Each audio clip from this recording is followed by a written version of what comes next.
Okay. Greetings, brothers and sisters.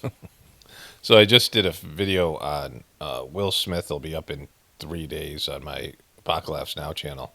Somebody sent me a video of a comedian talking about his date with Will Smith, and then somebody else sent me stuff on Carl Anthony Towns and how everybody thinks he's gay, and they look very similar. I always I see Will Smith and Carl Anthony Towns, and that just sort of happened. People are now sending me all this stuff again that I'm putting up on my other channel, the Apocalypse Now channel. And at the same time, somebody on Instagram sent me this. This came in like 3 in a row yesterday.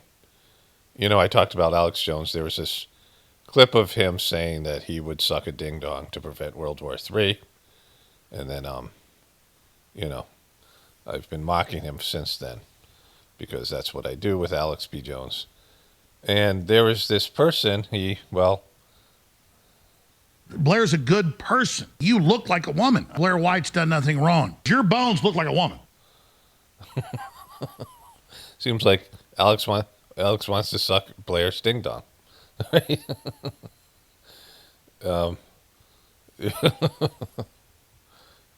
We're very blessed to have you as an amazing, beautiful, smart person. Smart person. Geez, Alex, you really laid it on thick here. I think Alex is really, really into Blaire and her ding dong.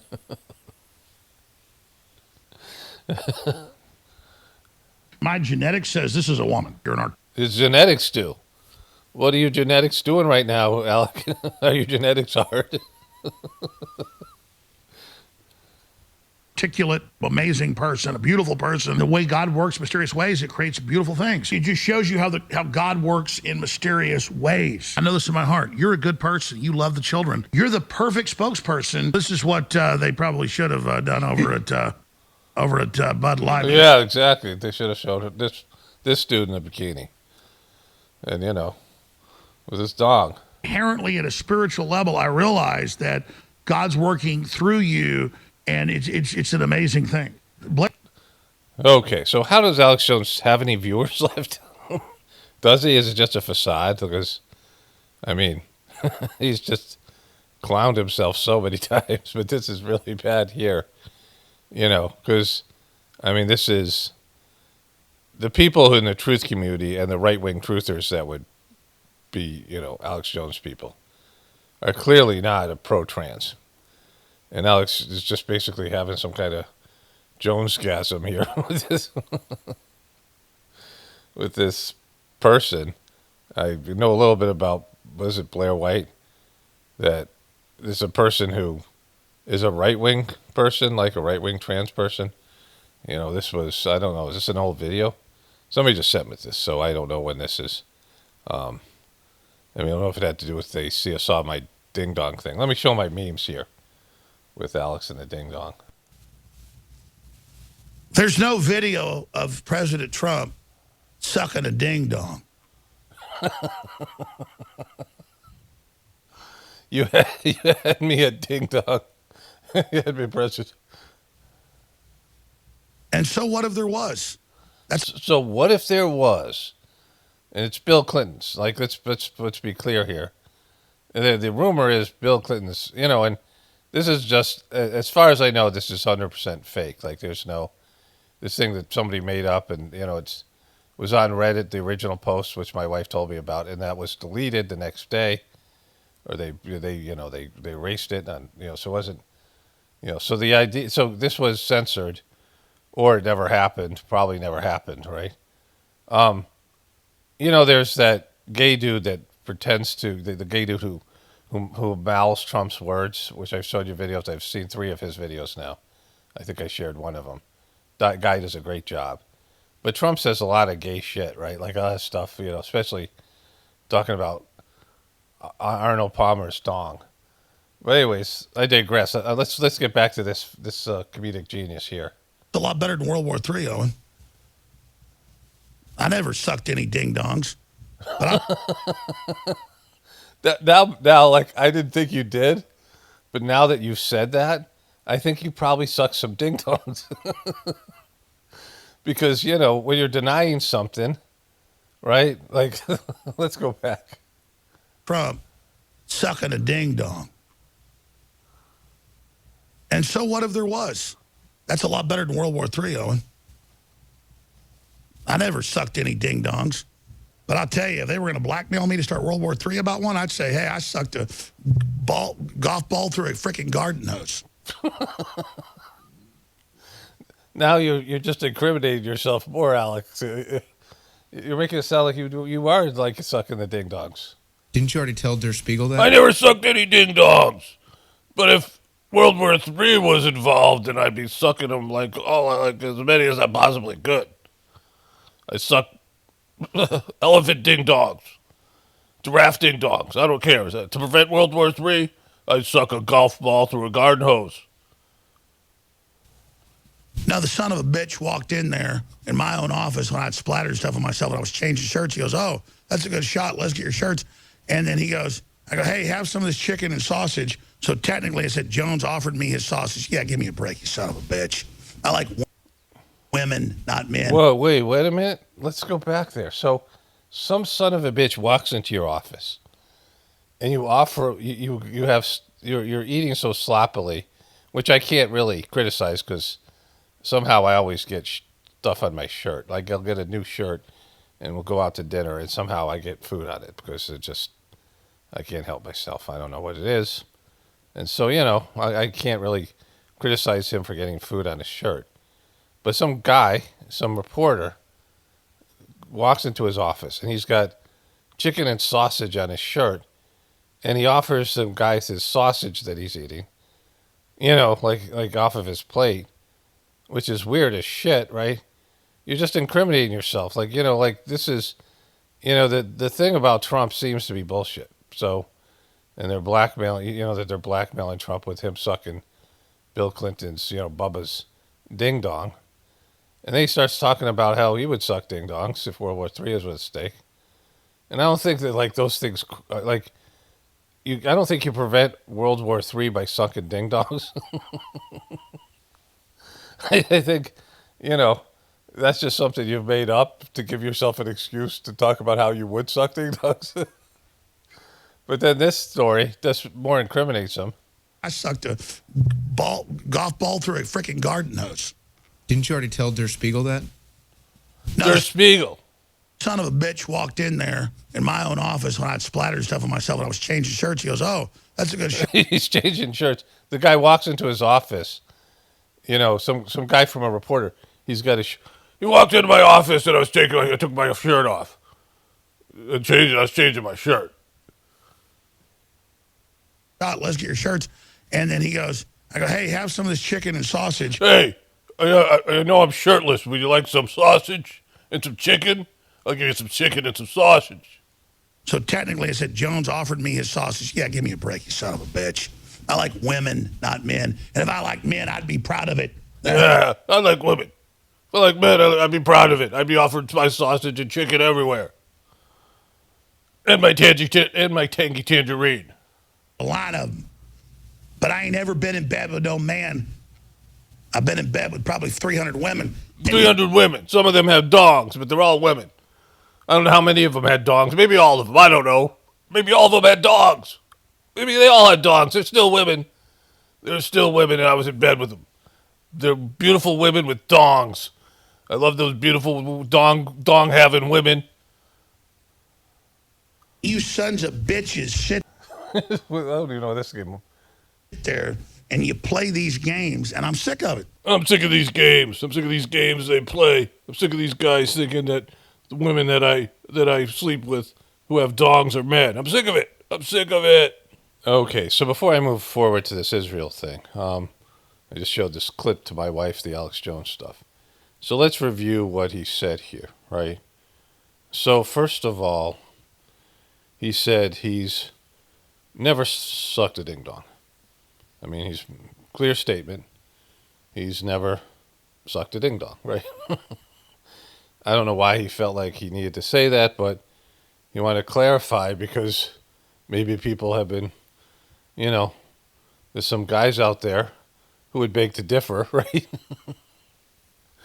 And so, he clarifies that. But he said he would be open to doing so if World War III was on the line, right? So when you say that you don't want to do something, like someone says, hey, would you ever suck a ding dong? And you'd be like, no, and let's move on, right? Unless, but you don't say it like, hey, would you ever suck a ding dong? No, unless, right? Unless what? Oh, World War III. Yeah, so, well, yeah, if World War III was on the line, like, you're now fantasizing about giving yourself permission to suck a ding dong, right? This is where you're saying, hey, if World War III's on the line, and they call me into the Oval Office and they say, Jones, we need you. They called me into the Oval Office. They said, Jones, we need you, man. We need you. I said, what do you need? We need you to prevent World War III. Well, I'll do it. I'll do anything to prevent World War III. Well, get on your knees and suck a ding dong. I do it. Like, I do it. I do it.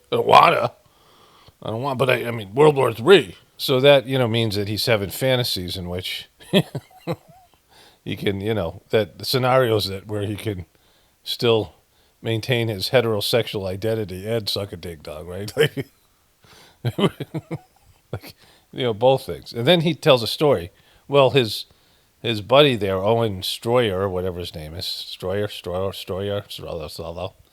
the guy who got arrested for January 6th. After Alex Jones says that, he goes, hey, remember that time that reporter said you offered to suck his dick? So his own guy's selling him out, right? And so Alex Jones goes, that son of a bitch burst into my office. So there's a guy from Der Spiegel, which is some liberal publication out of Germany. And so I'm not sure even how they get to Alex Jones. But the guy burst into Alex Jones' office, but wouldn't this probably be an appointment? You think the guy just walked into Alex Jones's office, right?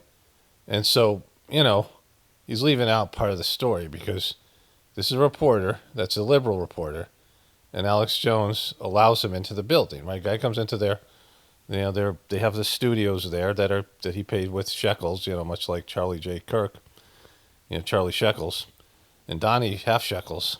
Alex Jones has been shackled up for a long time, and so he invites this reporter in, and he doesn't wait till he's done with lunch. He's eating lunch, and the guy walks in, and Alex Jones is shirtless because he's got lunch on the table, and he's changing his shirt even though he's still got more to eat, right?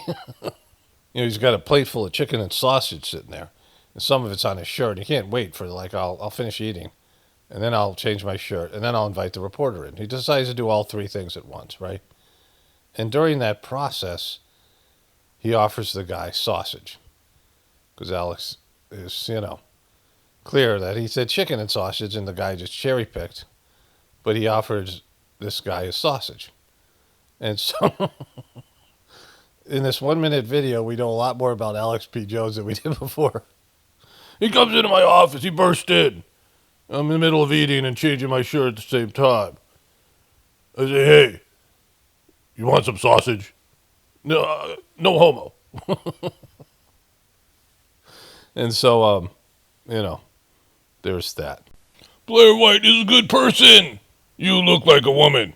A woman with a ding-dong, my favorite kind. Your bones look like a woman. We're very blessed to have you with your boner here. You're an amazing, beautiful woman with a ding-dong. My genetics say this is a woman. My boner says the same thing. God works in mysterious ways. Creates beautiful things. He's working right now in my trousers. Mysterious ways when I look at you, there is something going on in my trousers. You're a perfect, beautiful woman with a ding-dong. Bud Light picked the wrong woman with a ding-dong. This is beautiful right here. Look at this. On a spiritual level, I realize that I am attracted to women with a ding-dong. It's my favorite kind of woman. An amazing woman. You're such a good person. Holy shit. Like Alex Jones has lost his stuff and just, all of these things. And we've had this, this is the guy that was for a long time considered the face of the truth community, and he still has an audience. I have other video clips where he admits that he's in the Illuminati. Let me just play that. All this stuff. I can play all the clips right here. Like, how does this guy still have an audience, right? Like, he's a fucking disaster. And, he's got all these things that he said. He's admitted to working for these people. I mean, the evidence is overwhelming. And so, like, he's a part of it. Like, he's confessed it, like, on air, like, multiple times. And now he's like, all these things he said about, it was his sexuality and the rest of it, that whole, lawsuit bullshit thing and all that stuff. And the guy just keeps on trugging along, and there's plenty of dumb fucks for him. Let's roll all my Alex Jones memes here. I don't know how you follow that. I'm just telling you, man, I am not taking it lying down. I don't know how to do it. I'm not built to suck your dick.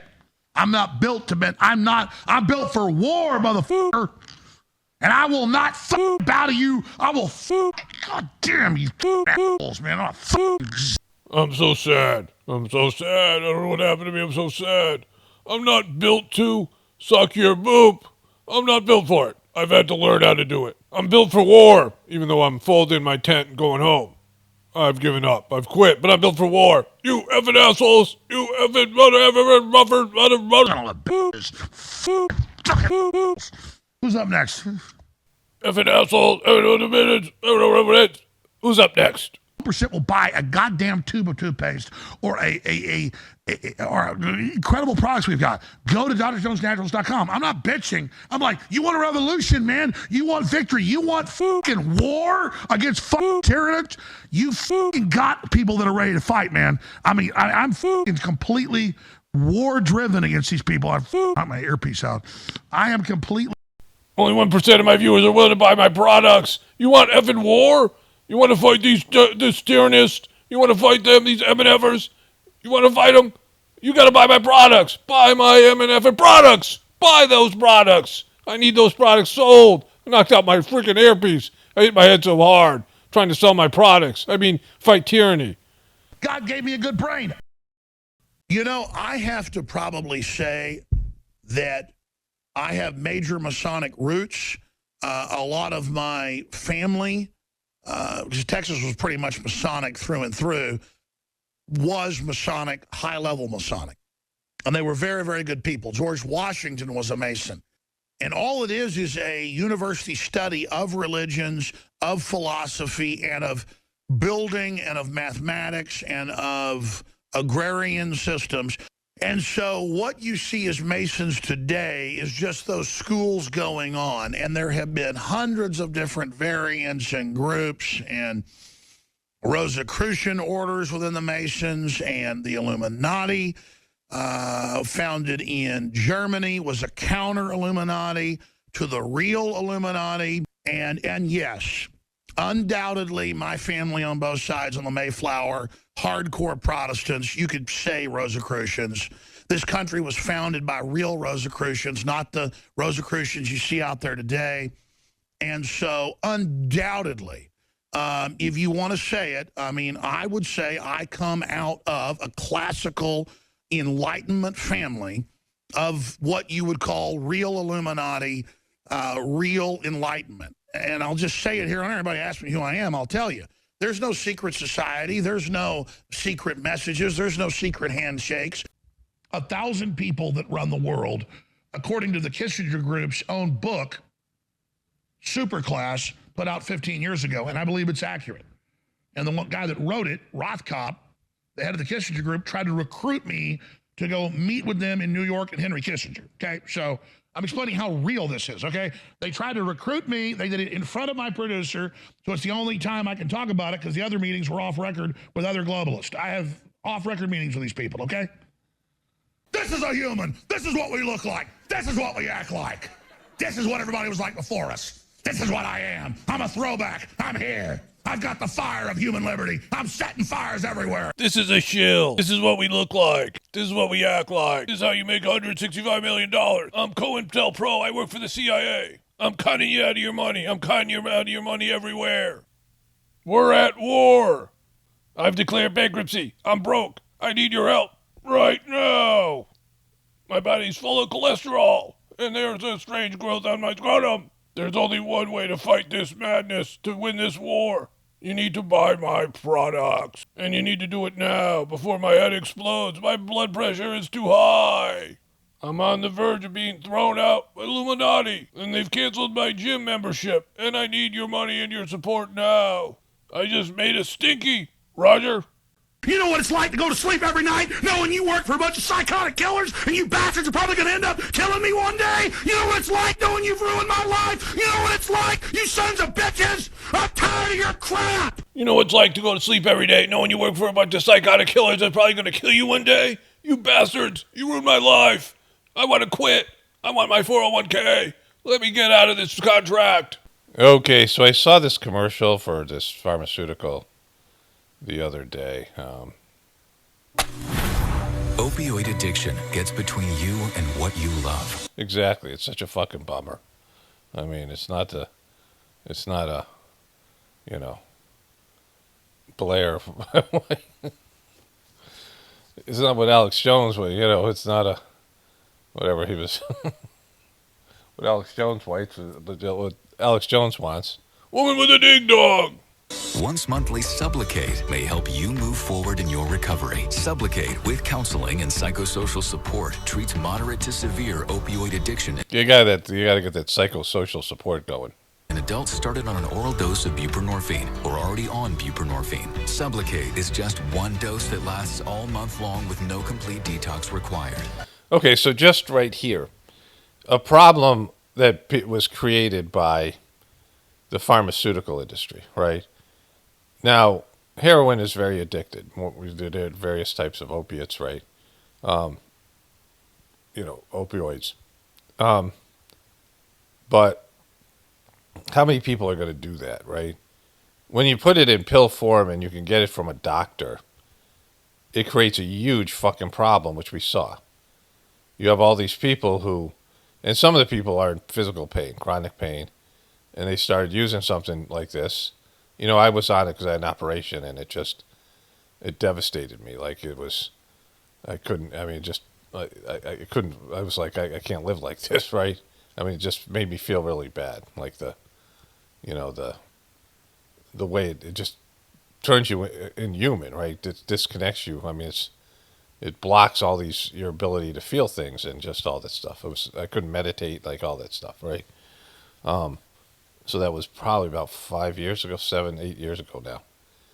And, I'd used drugs before, but not since I had meditated. Like when I was 25, I stopped drinking and using drugs. 24, 25, somewhere sometime around there. Like I hadn't taken anything since then. Like any kind, I don't even take like Advil. It makes me feel weird, like even aspirin. Even for the migraine headaches that I have. And so, for meditating for so many years and doing what I've been doing to, just tolerate discomfort. And then to go on, which was, I guess, OxyContin, and the doctor couldn't, like, wait to give me more, right? Like, he was, like, pushing it. And, it's just I could feel how bad it is, like, how bad it is for you. It was a big relief when I could finally, tolerate the pain enough. Went on Valium for a little bit, and that wasn't great either, but it was much better than the OxyContin or whatever it was. And so, this is a problem where people who wouldn't go to some opium den, right? Like they wouldn't go to some place to use these kind of drugs. They can get it from pharmaceuticals and be given it after surgery. They just, they were tossing these things out like Pez, and it was like a huge problem. Like just, we've seen what's happened because of this. And then the pharmaceutical industry comes up with something to cure it, a problem that they created, right? This is constant. Buprenorphine should be started after the first signs of withdrawal. Sublocade may cause harm or death if injected in a vein. As an opioid, It may cause harm and death if you inject it into a vein. Like, holy shit. Wait. As an opioid, it may cause serious life-threatening breathing problems. As it's an opioid, so you're taking a different form of opioid to get rid of your other opioid addiction, and then you might cause life-threatening breathing problems. Ask about naloxone for opioid overdose. Get emergency help right away if you're faint, dizzy, sleepy, confused, have problems breathing, seeing, or talking, or if naloxone is given. Don't take with Jesus Christ. So those here. So, this kind of sounds worse than the.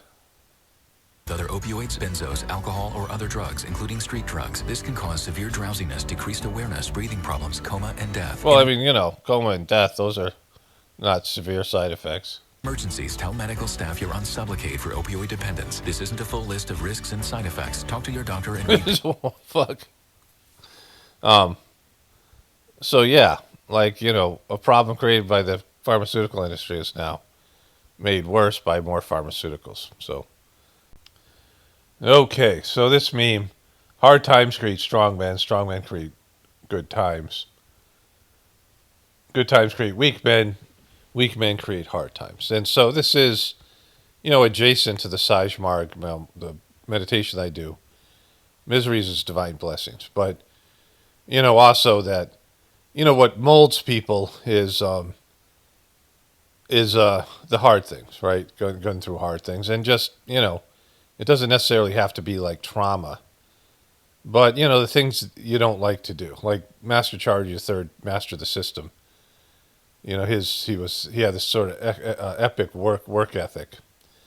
And he said that when he went to work, he would always do the hardest thing first. Like whatever he had, which is smart. When you have the energy to do it in the morning, you take care of the hardest thing. The thing that you're dreading, or the thing you don't want to do, or thing that's, and you develop your will force to deal with those things. Sometimes it's about the mundane things in life, right?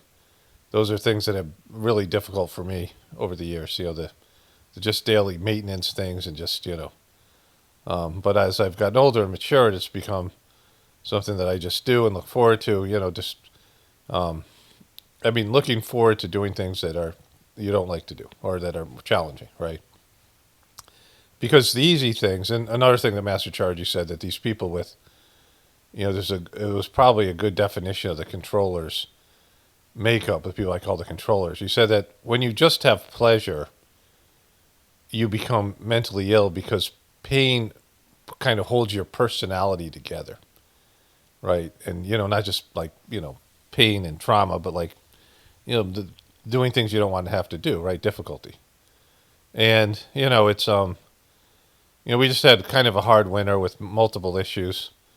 We just got our water fixed yesterday, and, I had to get rid of all the snow, different things. I was on the tractor. It was fucking, in the teens or below zero with fucking wind. And, I got 3 hats on. And I'm like, this tractor doesn't have like a cab. So I'm just out there in the open. And I'm driving up down the driveway into various places, pushing snow around. And the snow would blow back on the driveway. And, it took me a couple days to get all that set. And then get our walking paths free so we could still exercise during this time. And sometimes we go outside and our yard has got, windbreaks and things in it, trees and stuff like that, shrubs and whatever, the house and buildings. But we go out in the pasture and there's, a couple ponds in the area that are frozen, and they, that adds a little bit of cold air, and a bunch of farming fields, around the area, and the wind just sweeps through. Like, it's just so bad.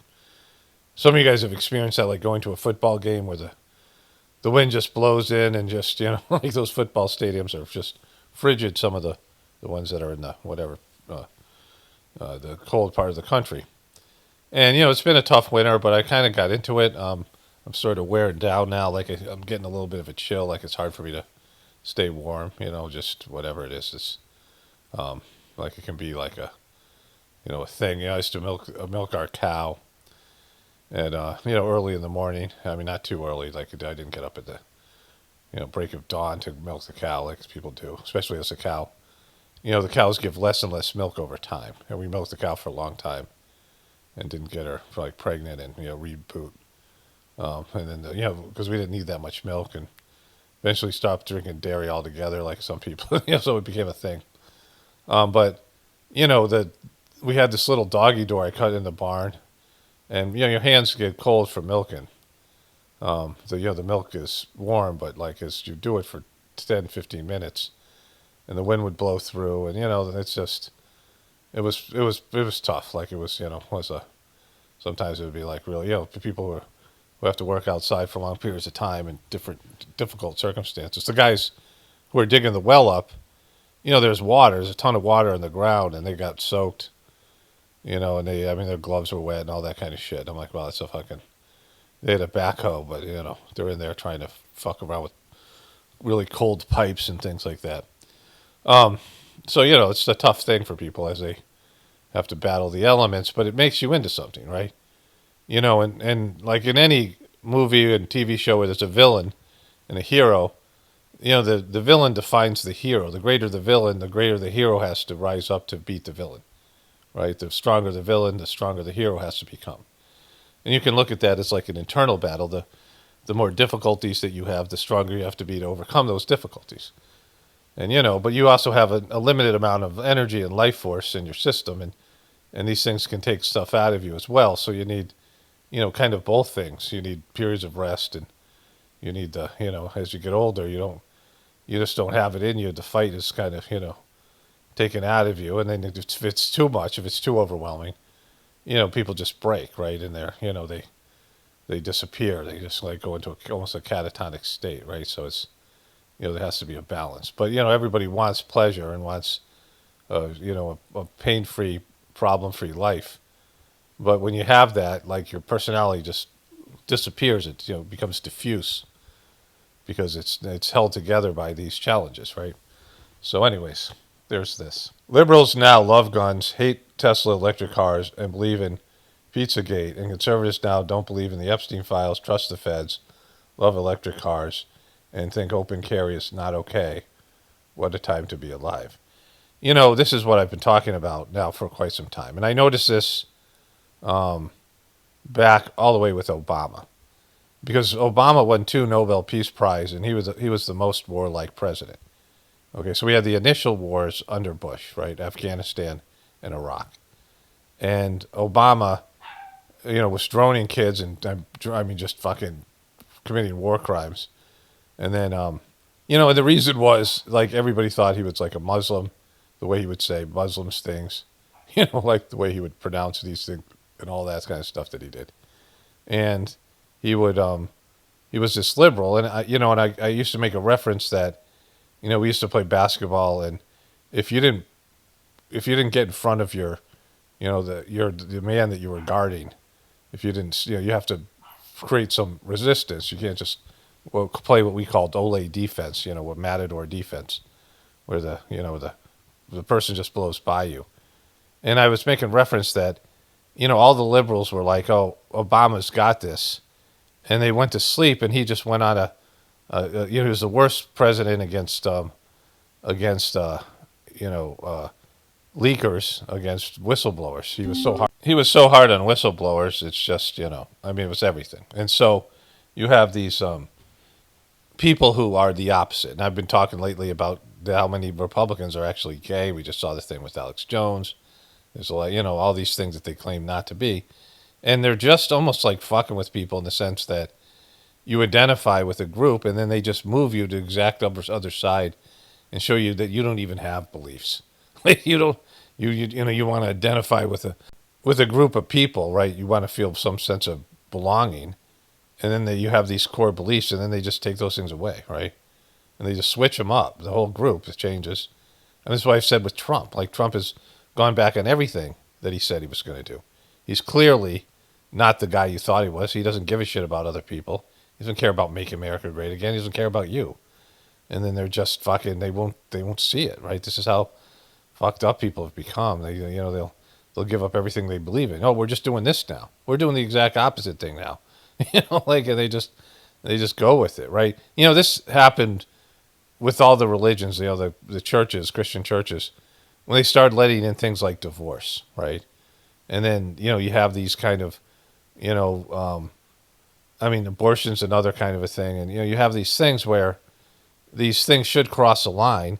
And then once you start moving these lines in, some of the bigger things, and then all these other things fall apart, right? There's things that you just know are wrong. And once you let them into your society, and, in terms of religion, like why was divorce bad before, and now it's okay? you can't allow the degradation to change your policies because you don't want to lose members, right? You have to just stick with your, this is what's happened now with the heartfulness thing. They're degrading the system and going against all these things to bring in dumb fucks, right? To bring in people that couldn't do the system the way it was, because it's a very small amount of people who can do the meditation and can feel it and can benefit from it. I mean, people who can't feel it can benefit from it, but they got to stick with it, and the benefits are subtle. And so, if you start changing everything to bring in more people, you compromise your core principles, and then you're fucked. And this is what's happened to humanity over a long period of time. Speaking of which, okay, this is Deepak Chopra. He's mentioned 3,000 times, and he has this weird quote. He's just a greaseball. Just look at him. Look at his fucking hair. Fucking weirdo. He seemed kind of gayish, but I don't know. Whatever. He was an Epstein person. And, this piece of shit, Kamlesh Patel, that took over the Sajmark system, and he was somebody who was, a good spiritual person, an advanced spiritual person in the system, but he just folded like a fucking card house. I knew him for years. He's the guy who is now in charge of heartfulness. And they've tried to, and he just sucks. Like, he's not, Master Chargy was a incredible speaker and just a brilliant person. Like, just, mentally, aside from his spiritual evolution, he was like an elite mind, right? So, and Kamlesh Patel has gotten stupider over the years, dodgy. And he took the name Dodgy, which was fucking retarded, like he just did stupid shit. And they were really putting out bad content. And so they tried to link him with famous people because he didn't have any charisma. And, politicians and athletes and people in India.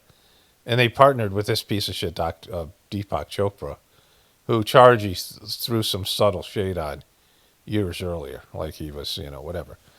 But when I first moved to New Mexico, I was made a preceptor.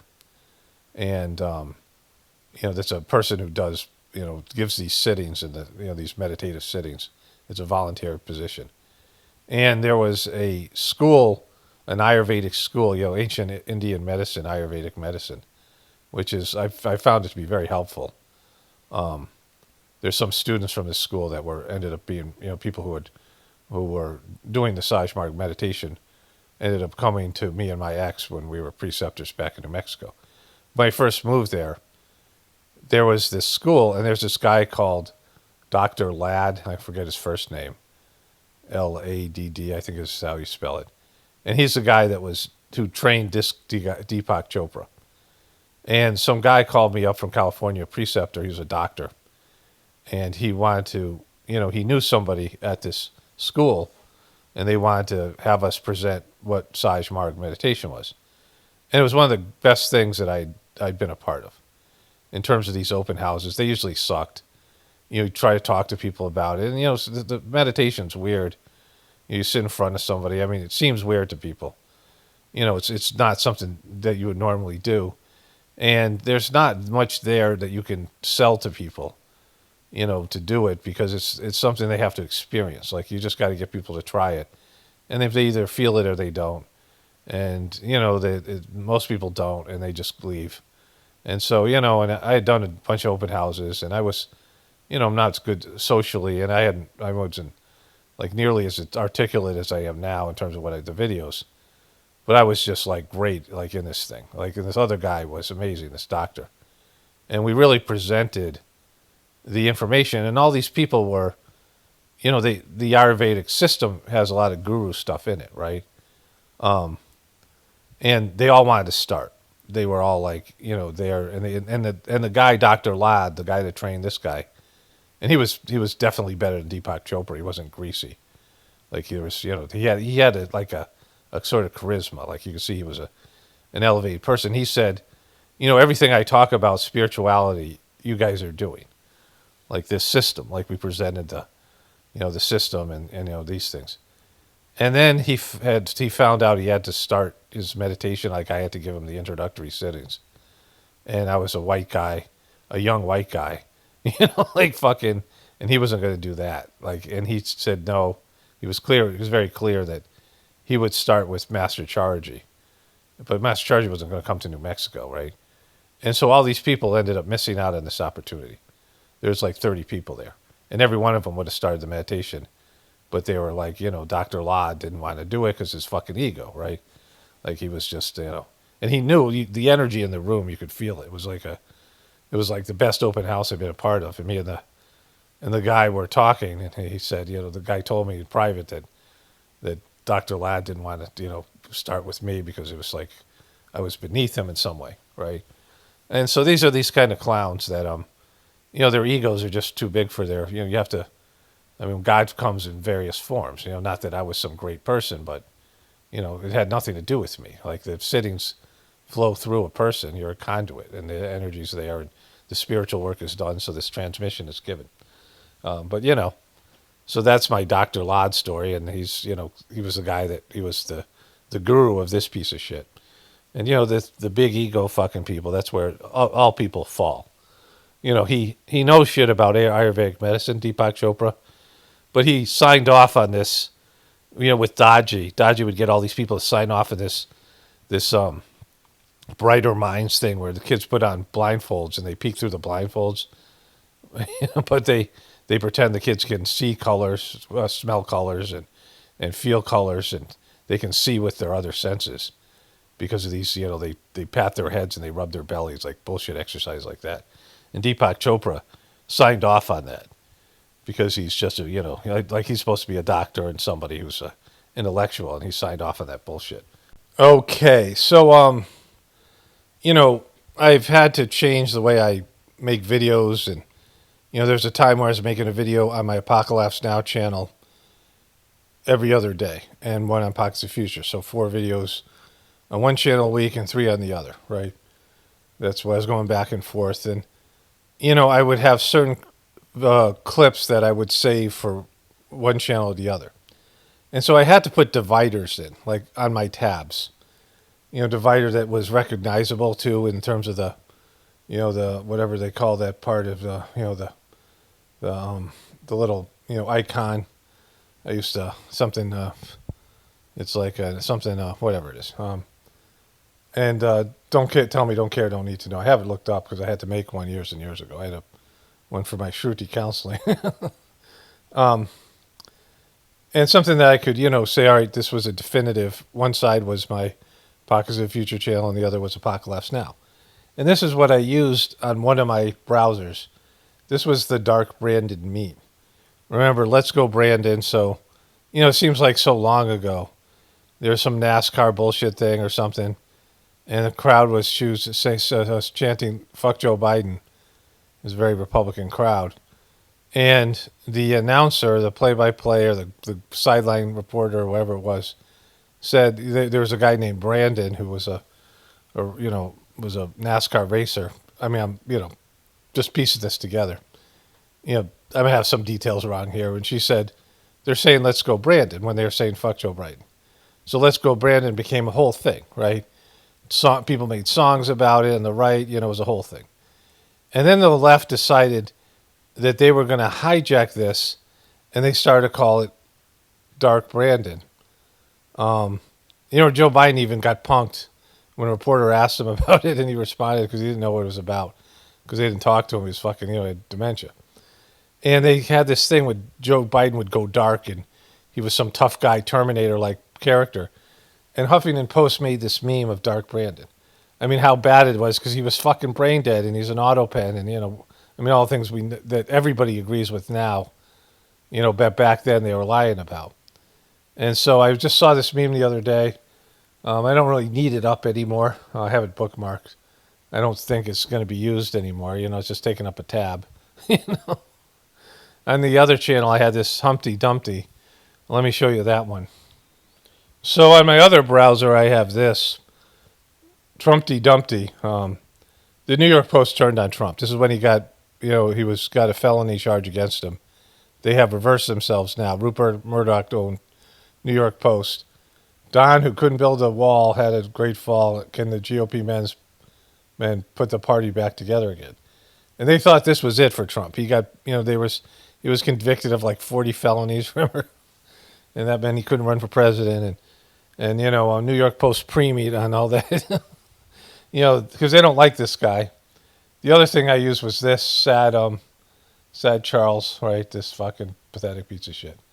Now I keep this thing up as a divider, not between the two channels, but is it here? No, it's this thing here.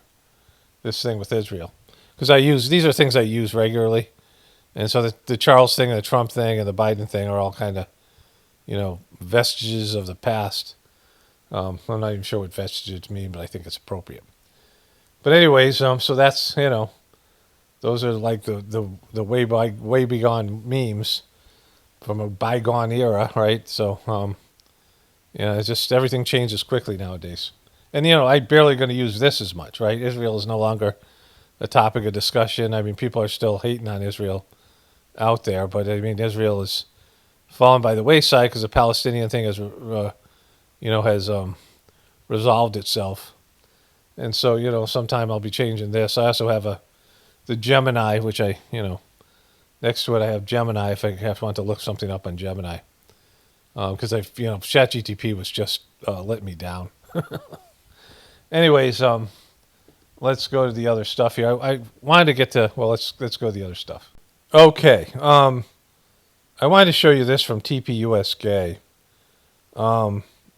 I have Erika Kirk's old YouTube channel. She hasn't posted anything in a while, but something popped up from it, and I was like, oh, she's got her own YouTube channel, and then I want to take a look at that. I think there's the video on Candace Owens I want to take a look at and shit all over because I saw the title. So, I like doing callbacks. I just did some callbacks on those memes I had up there. And, check out these two clowns. These guys have no sense of humor, right? Look at his face here, Andrew Cover's face. These guys can't tell jokes and don't tell jokes. But this is what I want to show you. The All-American Halftime Show, a David versus Goliath moment. Is they going to cut off any? Is David going to cut off any foreskins? Because that's what his speciality was.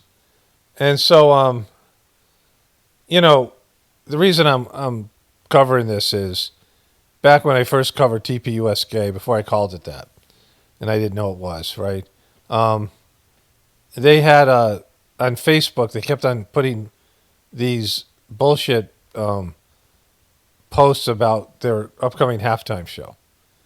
And it was like Adam Sandler was involved, and they had the list of all these weird people. They had all this stuff. And it went on for weeks, and it was all these things were just clickbait, fake news stuff. And now that it's come to fruition, they're gonna put something out there, and it involves piece of shit Kid Rock, and I'll cover that in a moment. So these are the two videos on here. Let me open this one up as well. And so, but let's hear the All-American Halftime Show. The ICE rioters are weaponizing children. 7,000 views, 9,000 views. Worst people in the U.S. to gather celebrate the Grammys. 11,000 views. TPUSA announces the headliner of the All-American Halftime Show. The headliner is fucking Kid Rock. So we'll get into that. Let's look at the comments here first, though. Okay, so I'm editing here. They obviously censored the comments, which I'll get to in a moment when I realize that. When I move to the next thing. But, I was saying this about Don Lemons. Don Lemons has no, talent, right? And maybe these guys are a little bit smarter, Andrew Kovic and Blake, whatever his name is, Neff. But they're not likable. Like, they're not funny. They're not likable. There's, you have to have a reason for people to listen to you. Some people are just going to be off-put by you and not like you and not listen to you, right? And so, that's just what it is. But is there anybody that wants to listen to you? Right? Like, that's when you do this kind of thing. Do people like hearing you talk? Like, are you funny? Are you engaging? What makes people want to hear what you have to say, right? There's lots of people that are talking, and some people want to hear what they have to say. And there might be a small number of people, like for me here or whatever it is, a small segment of the population. And that's based in, what you're saying and how you're saying it. There's some people who are so smart and, they're talking about something like, astrophysics or something that most of us can't understand. Like, we have no idea what they're talking about. And so it's boring. Like, it's hard for you to listen to. So there's going to be things like that. But that's not the case with TPUSK. They're not over your head. They're not like some, they're just way ahead of you. They're just goofy. They don't have any insightful things to say. There's nothing, worth listening to there. They're just regurgitating, things that were said maybe 5 years ago. They're like 5 years behind the curve, right? They were where Charlie Kirk was, 1 or 2 years ago. And they're not anywhere close to being near where truthers are, so it's not for us. But I'm talking about for the Republican Christian audience. There's no reason, like there's people with charisma and people that are engaging who put on a better show, and so no one's listening to them, right? They can't hold an audience. They don't have any talent, that makes them worth listening to. Okay, I think they're screening their comments now. I'm pretty sure they are because I didn't see any fucking "you guys suck" shit comments. And I also think they're buying views because this has 90,000 views but only 1,000 comments. Now, that's just not, it should be a lot more comments than that. It's just not a good ratio. But anyways, here he is. They're doing something with Bitcoin now. And let's see what's happening here. Help us make that announcement about the All-American Halftime Show is none other than Kid Rock himself. Welcome to the show, Mr. Rock. Look at these two twinks. And that guy. How are you? Welcome to the Charlie Kirk Show. We're so honored to have you. So excited to have you. And this is a major, major announcement. This is the first announcement about the All-American Halftime Show. It's happening right here, right now. So thank you. Thank you. Thanks for having me. I'm excited, man. Well, exactly. You gave, and we just put it all. Exactly. How exciting it is to have this fucking piece of shit. Right? Is there any more bigger dirtbag than fucking Kid Rock? I mean, just an absolute piece of shit. And he doesn't represent family values. Like he's become this patriot, this fake patriot bullshit stuff that they do. And he did the Trump inauguration. He's become a Republican. But you notice how all the people that become Republicans, the Hollywood celebrities that become Republicans are has-beens, right? Like Nicki Minaj, all these people, Roseanne, people like that become either truthers or Republicans. It's always when they're on the tail end of their career. There's kind of a great show. I think it's on Netflix. I don't know what it's called. But it's a Ricky Gervais show. He's made a bunch of them. And I don't want to say great show, but it was, interesting. And he was famous for some sitcom. And then it just tracked his, desperately trying to stay famous and going lower and lower until he was on like low-level reality TV shows, but doing anything just to stay relevant and famous, right? And these people all do this. We saw it with Madonna and Will Smith as being some of the most desperate to stay relevant. Madam Expiration Date, as I called Madonna. But Kid Rock was never great. He was one of the fucking, I don't know what you call him. He's not good at either rock and roll or rap. And then he went full Republican. And he had now he had a big audience. And he went a little bit country too, I think, right? Didn't he do a little country bullshit thing? But he's not somebody that you would want around your kids. You wouldn't want your kids to go to his concerts. He's just like a fucking low-life fucking, mile of bad road, right? And so, but here he is. Out on social, so this is just happening as we speak. And I read your quote, and I told your team I thought that was just absolutely amazing. So I'm going to read it. This just went out. So, why didn't they get some big relevant country star? Somebody who is most of these country music stars are Republicans, and they're not, many of them are at the peak of their, time. Why this fucking degenerate low-life motherfucker, right? On the press release that just hit the wires, it says, "We're approaching this show like David and Goliath. Competing with the pro football machine and a global pop superstar is almost impossible. Or is it?" Or is it? He said he's having a dance party, wearing a dress and singing in Spanish. Cool. We plan to play great songs for folks who love America. Tell us what you mean by all that. Man, I spent some time crafting that quote. I'm not sure if I could top it right now. It's pretty much I had to get my friends and some people. My brain is kind of fucking dead from using drugs, and I wasn't that bright to start with.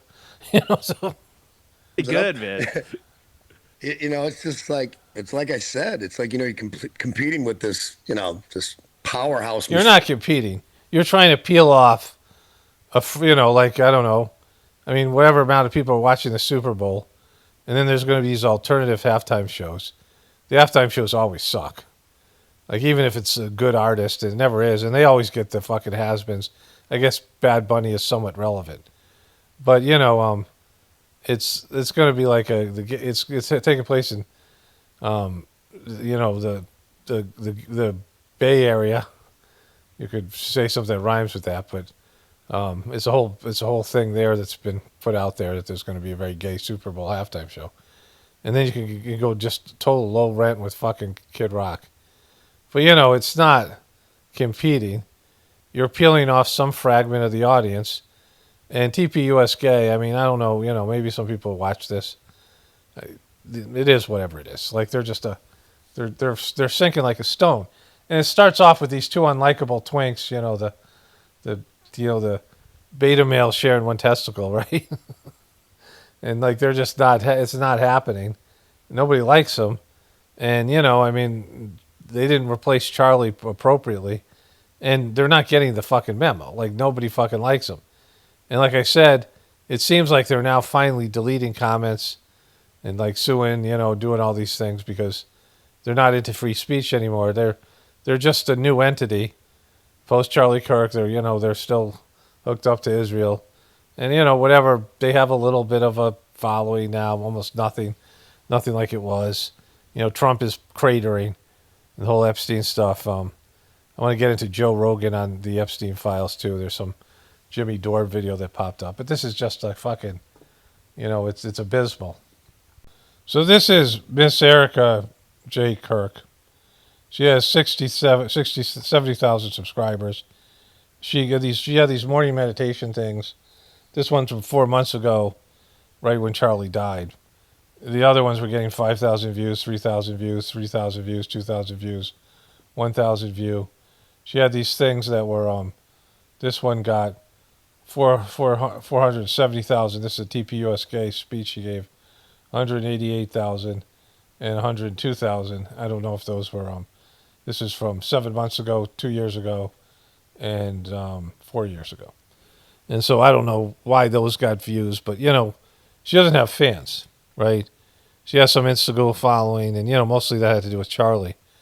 But now, like, my wife was talking to somebody who was supporting her grieving process, and now a Republican, not a truther, who now sees that Erika Kirk. So I think Erika Kirk is even losing. I mean, she's just disappeared. She's in hiding. And so, like, she's fucked. Like, she has no credibility. And I don't know what they're viewing this as. I mean, they either have to be in denial or they're just being handled in such a way that this is all intentional, which there's no way to know, but it's that bad either way. But she's not, I don't even know what she's posting on her social media. I think I have that up here. Is that up here? Miss Erika J. Kirk, I left it up. There's some Charlie bullshit here. It's happening. There's just some pictures of him. I relive you in 1,000 quiet ways, especially in these DC moments from a year ago. It's weird, even typing out that this was a year ago. I replay it all. The way we loved our babies. We have soaked in every day for the season you worked so hard for. And the quiet moments of just the way we looked at each other when words weren't needed. It was Hallmark card bullshit. When words weren't needed because the depth of the love was so felt. It was just loops like a sacred film. And I find myself reliving the past, not to stay there, but to re-witness God's humbling grace, a living testimony that the Lord was faithful then, and he is faithful still. That's just fucking hicky.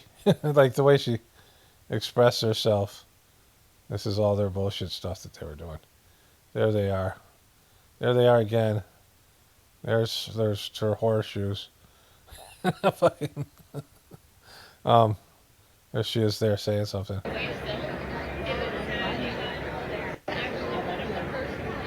Where are we? We are in the White House.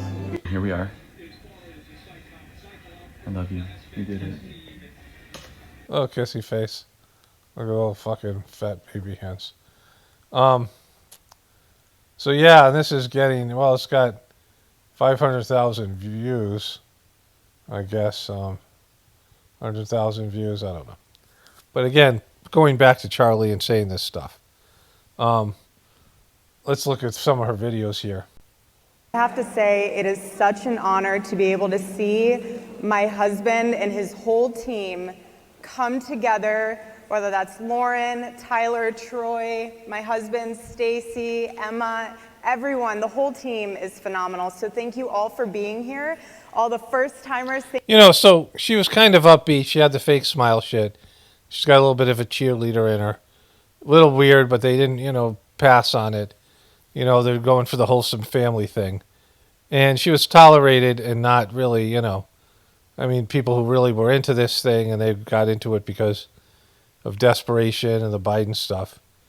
But she's here with Proclaim Streetwear. She's pitching her own fucking stuff here. I love her. But if no one else tells you this, Erika Kirk, entrepreneur.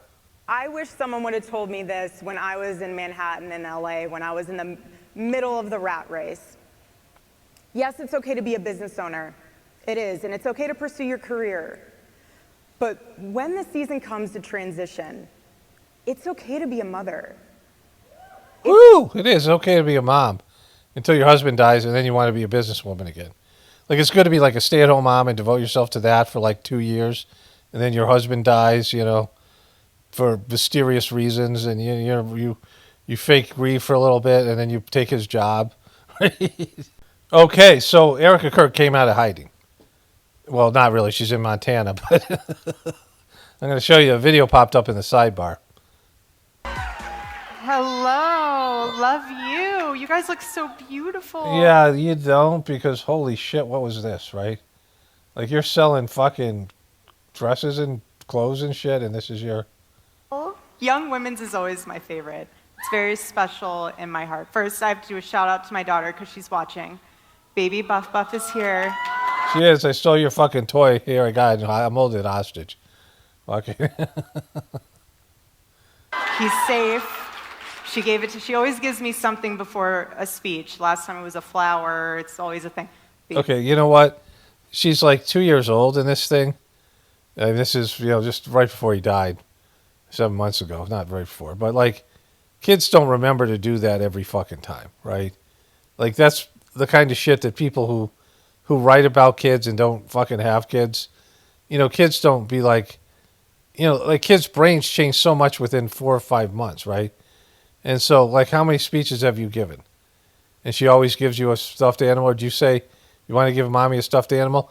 Plus, sometimes your kids are really engaged in things, and they don't even know you're kind of leaving. Half the time your kids don't give a shit, right? Because they're having a tantrum over something, or they're fucking,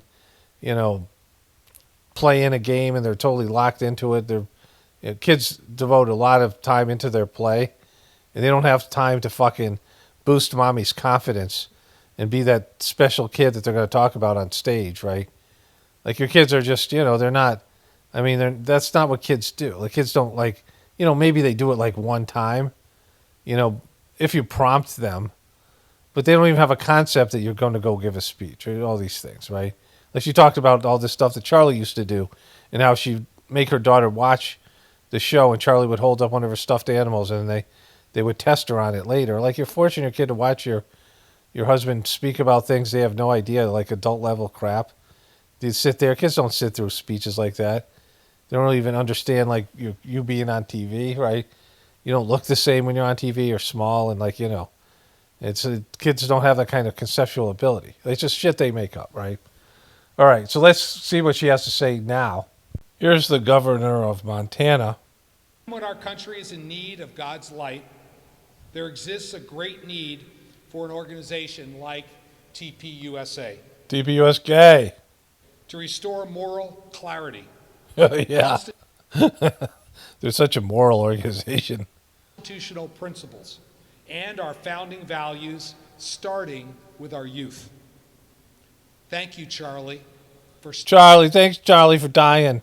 Starting this movement. Thank you, Erika, for carrying for wrecking it. on.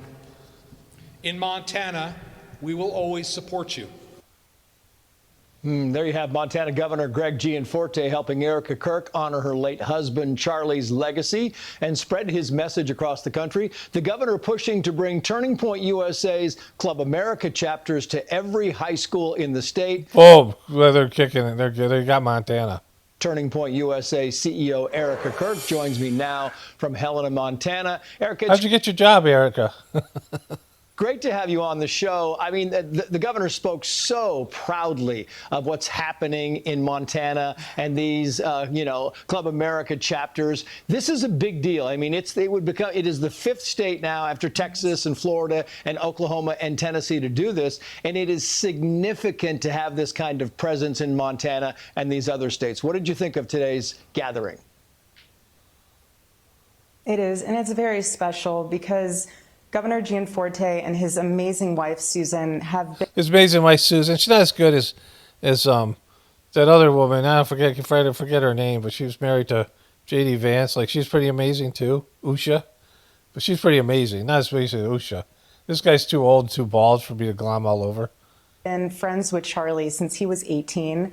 So he's been with Charlie for this mission for a very long time, and he and Charlie both recognize that the best way to get civics back into the school system is through Club America, and that's the solution. It is, just Club America, fucking TPUSK. That he understands that's a solution that Montana is solving, and we're so honored and proud to be working alongside him. And also we will be adding Nebraska and Indiana in the coming weeks to that list. So we have, I think, 43 left to go for our states to partner with. Well, it's amazing. Fucking, you guys are kicking ass. One at a time. It's all you need is one at a time. You talk about when Charlie was 18. I want to play some sound. This is from Fox and Friends. This is back last summer in July when Charlie was talking about the start of TPUSA and also how key his wife wasn't a part of it. The youth vote was. He said the following here. What? Oh, fuck this guy. All right, let's see. Here. And it's really powerful because Charlie knew that you don't just talk about the youth, you talk to the youth. Boom. Exactly. You don't talk about them. You talk to them. You throw them hats and shit like that. You tell them they're wrong about Israel and genocide, and then when you can't convince them, you try to weasel out of all the shekels you've taken and backdoor criticize Israel, and they kill you. It's fucking crazy. And he has put us in a position where this is such an authentic and true movement. I mean, case in point, you have high school. You really want to talk about authenticity? There's one more video clip I wanted to show you if I can find it here. You know, so this video keeps on popping up. They play this bad music behind it. I can't find one without the music. Who gives a shit? It's short. What we're going to do here. But this reminds me of my ex. I heard that she's a Scorpio, Erika Kirk, which my ex used to talk about all the time, her being that. And just, there's certain things about them, the fakeness and the intensity. You know, somebody who looks at you and stares at you in a way like you're the greatest thing ever, but it's weird. Like, like in this, somebody who just meets you and it's like, oh my God, and looks at you and it's very intense. And, the way she was with Nicki Minaj, the way she does these interviews and that there's more intimacy there and there's more of a connection than there really is. Like people who, there's a borderline personality disorder where people like say they love you on the first date kind of thing, and then the relationship goes south. Pete Davidson has that, right? Where it's really intense in the beginning, but it's it's weird and it's like inappropriate. And she does this with Charlie here. I'm not gonna be able to focus sitting this close to him. Hi. You ready? The way that stuff, right? The way she's looking at him, and it's totally performative. Like she knows that people are looking at her. It's not like she's doing this sincerely or not authentically. She's like the least authentic person. It's all performative, right? She has these ideas like her story about her kid and the stuffed animal. The way the kids are supposed to be. And these Hallmark, she says she's a walking Hallmark card. This make-believe marriage and a make-believe life she has. And you see it's all performative and fake. And then the real Erika behind closed doors is completely different, harsh and crazy and... Hello. Like that. Then that's the way she's staring at him here. I'm not gonna be able to focus looking right at you. I'm just gonna be staring at you. Hello. Wow. Ready, Terry? This is where they're going to tell that fucking bullshit story of how they got together. Just so weird. Like, you know, like I said, I've lived this before, and you see it with people. And it's just, you know, it's just weird. It's like a certain type of personality. And I can, you know, say it's just like one of the worst ones. She's a nightmare waiting to happen. She's a horror show. Like, this is a horror show. And whatever her involvement with Charlie Kirk's assassination, they at least had to get her to be on board with it. Otherwise, you know, they can't do it. I talked about that before. If the official story isn't true, then they have to get the widow. They can't let the widow just be hanging out there. They might call their bullshit, might call bullshit and you know, wreck their whole thing. So that, you know, they have to tie up these loose ends before they become loose ends. And so, like, if they're going to do something like that, if it's a, you know, whatever people that were really involved in this thing, the first person they have to lock down to be on board is Erika Kirk. And, you know, and they obviously locked her down. All right, let's go to the Candace thing here. Okay, the title of this is Macron's Boyfriend and Erika's Girlfriend. So, fuck. I'm just going to go through this quickly. All right, you guys, I've got some news. Emmanuel Macron is gay. Why are you gay, Emmanuel Macron? When I said it, it was a conspiracy. Now these Epstein emails are getting released and people are looking up. And by people, I mean the mainstream media. They're willing to accept that maybe I was telling the truth. He's also... Yeah. It's not about you, right? They're not even worried about Emmanuel Macron. They're not even talking about this. Right? Like, I didn't see any mainstream media headlines about Emmanuel Macron when there's all these other people who are compromised and fucked. And it's not, you know... So that's, you know, whatever it is. So she then goes on to say that Erika Kirk was lying about her alibi, and so she's going to tell you why. She won't reveal it, but it's in the title. You know, in typical Candace Owens fashion, right? Like, she's talking about how great she is and how right she was and how everybody's against her, and maybe they'll finally give her the recognition she deserves. And, you know, because Jeffrey Epstein's got some stuff about Emmanuel Macron being gay, and we don't know what that even is because no one gives a shit about it, right? And then she drops, it says Emmanuel Macron's boyfriend and Erika Kirk's girlfriend, which implies that Erika Kirk is a lesbian, right? That's what you get from the title, which she doesn't. Let's play this and see if that's what she says. a pretty big discovery. I will say allegedly, because you're supposed to say allegedly. This is when you don't know for sure, right? Is that why? Pretty strong series of tips that I received. Oh, she's got some tips. You know, like from fucking, did Mitch Snow give you these fucking tips? She's got some strong tips here. Erika was with a woman named Tracy Martin. Now, she might be familiar to some of you guys who are in Arizona because she is regularly at Dream City Church. No way. That Tracy Martin? You guys might remember Dream City Church when Charlie was doing a series of speeches. Okay, fuck. Let's move forward here. So she's getting into, you know, this idea that Erika Kirk lied that she wasn't with her mom. That she was staying with her mom and taking care of her mom. And her mom's in, like, hospice or some bullshit, right? You know, and so I don't know what it is. Or going to appointments. I don't, you know, whatever. What she's saying is a lie. And she's basically implying that if she wasn't with her mom, she was out Fort Huachuca. But now she's saying she was here with this other person. Actually, bigger than that. Tracy Martin has known Erika for years. Now, allegedly, she was with Erika when Mikey and Elizabeth called. My question is why? If you're with your mother and your mother is receiving a treatment and your mother is vulnerable, why are you bringing Tracy with you? Why are you doing that? Why are you doing that, bitch? That seems fucking pretty bitchy, bitch. No, why are you doing that? Fucking Erika. Fucking why would you do that? Erika, why? Again, she has nothing. We know Erika Kirk's a lying piece of shit, right? Or just fake and, you know, inauthentic and, you know, not believable. And that's all you're going to get out of this fucking thing. Like she goes down these rabbit holes. Why? In fact, I'm being told that her and her mother were not together. By who? I got tips. Her mom, she wasn't even with her mother. I'm getting these tips. I got the tips.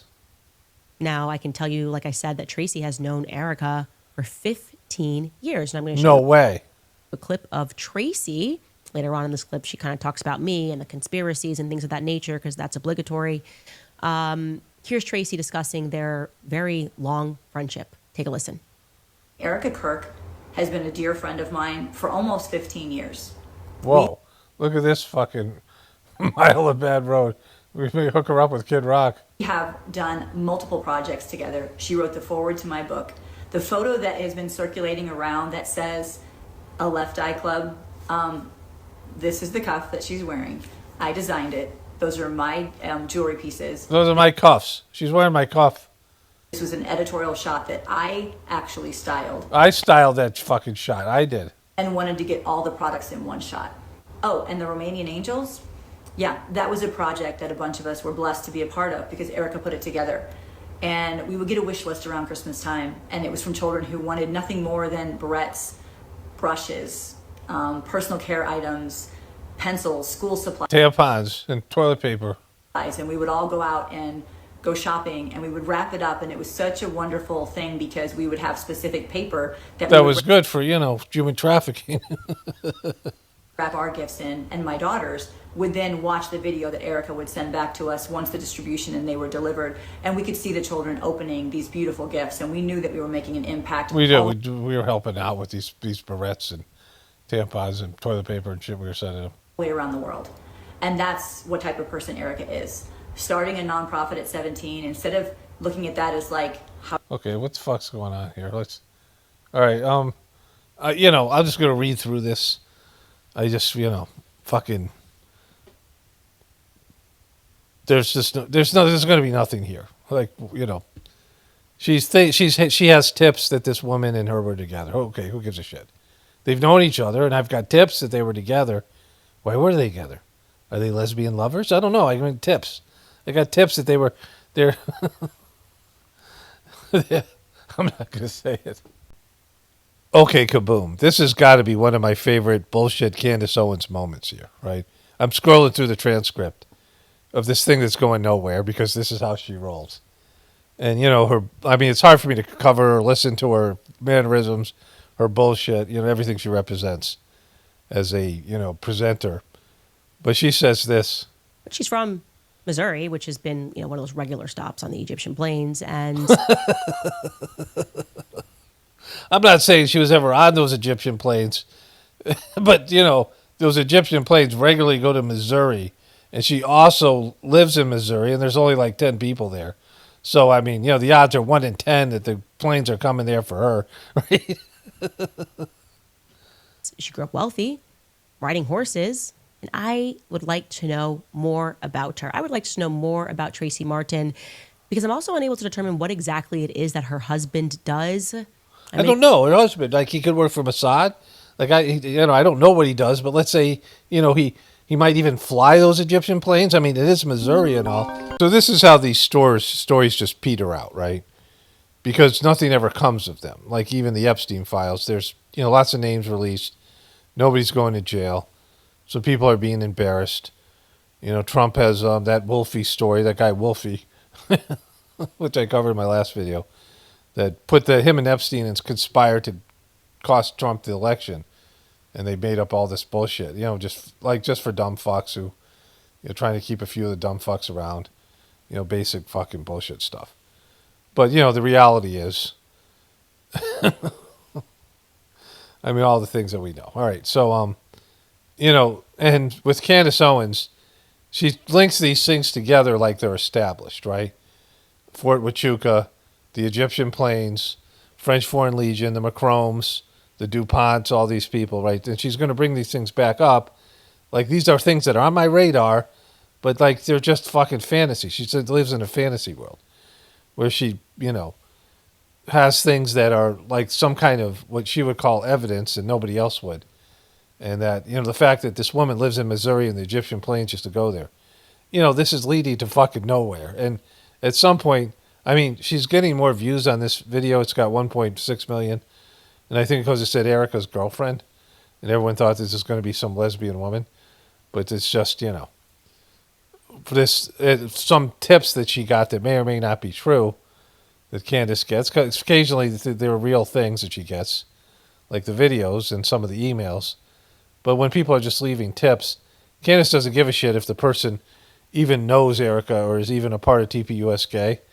Oh, I got a tip. That means that she can say something and just show up everybody the tip if it comes down to it, whether it's real or not, right? Because she doesn't give a shit. And the problem with Candace Owens is she, you know, she has the Catholic Church and all those Russell Brand and all these sketchy fucking pieces of shit, Michael Jackson, that, you know, who are clearly guilty of shit. You know, as guilty as Erika Kirk, but those people are people that she likes. And she just rearranges reality to her audience, to the people she likes and doesn't like. And when she's flipping on Trump now he's in the deep state. But when she was shilling for him, he was the greatest guy ever. So let's just finish this up here. Erika, his very faithful, soon-to-be Christian wife, encouraging him to lean further into the world of pastors in Calvary Chapel and Dream City Church. Again, more on that tomorrow. Yeah, more on that. I'm just going to more on that bullshit tomorrow. Just want to give a shout out to Emmanuel Macron for being in the Epstein files. You know, Epstein files? Like, it's just, she's a port. Just a fucking nightmare of a person, right? All right. I don't think I'm going to do the Jimmy Dore thing here. I'll look at that tomorrow. That's stuff to do. Jimmy Dore has a video about Joe Rogan being in the Epstein files and excusing it, like, you know, because it's just like, you know, none of this stuff is provable. Like these are there's nothing that's going to happen. It's, you know, certainly Trump isn't going to go after anybody. He wants this thing to be, I mean, he's literally saying, you all need to forget about this and move on. Like telling people what to think or do, or because that's what Trump does. Anyways, all right, let's I'm going to read some comments here. Okay. So, you know, TPUSA is full of egos. I was going to close with Candace, but this thing popped up. Candace posted this video of this woman who posted this video. And she's a disgruntled, recently fired employee from TPUSA. Now, remember Erika Kirk said that you guys can quit, but we're not firing you. And we've raised all this money, and they had this big windfall profit from Charlie's death, and she was going to carry it through. But, you know, there's multiple leakers. And so some of Candace Owens' stuff is bullshit, but some of it is actual people who are leaking information, right? So that shows you they're not happy. Like this is, you know, a more like a sweatshop kind of situation where, you know, it's not a labor of love because it's not about God at all. There's no God in TPUSA. They talk about God. They talk about Bible, but it's not Christian. You know, it was something that was, you know, 100% political. And, you know, 50% of that political was for Israel, right? So, you know, it's not America first. It was Israel first. It wasn't Christian, right? It wasn't any of these things. And it wasn't a happy place to work. It wasn't a place that people liked. Erika Kirk, in her first message, said, you know, if you guys have beef with some people, just get over it. Because Charlie's dead and we just got to, you know, go to the highest level. So there was already infighting. You know, when Charlie had just passed away, there was people infighting. Erika Kirk's been a disaster. And so this is this disgruntled employee. My name is Aubrey Leitch, and I am the former public relations manager for Turning Point USA. And I was a part of the recent kind of mass termination group at Turning Point, and was let go about 3 weeks ago. And at the time of my release, I was working for the ATK company, which is spokesman Andrew Colvet's private business that contracts out with the Turning Point kind of. You know, so this is weird. They got a lot of LLC kind of, you know, Andrew Colvert's got his own business and he's working as like a subcontractor for Turning Point, and like that's weird, right? Like this is weird shit. You know, this was a big happy family, right? Like these guys are all lawyered up and, you know, there's all these things. Ecosystem, so encompassing of Turning Point USA and Turning Point Action. I was working directly for him. Prior to that, I did work for Turning Point USA. So I've been with the organization since 2021. So my boss, Andrew Colvett, and I had a very close working relationship. I talked with him on Wait a minute, did she just change shirts? Oh no, just changed her hair. with him on a weekly, if not daily basis. My tasks were assigned by him to me. Working directly for him was a challenge and very intimidating because, you know, he was Charlie's right-hand guy, always in charge. Yeah, I bet he was his right-hand guy.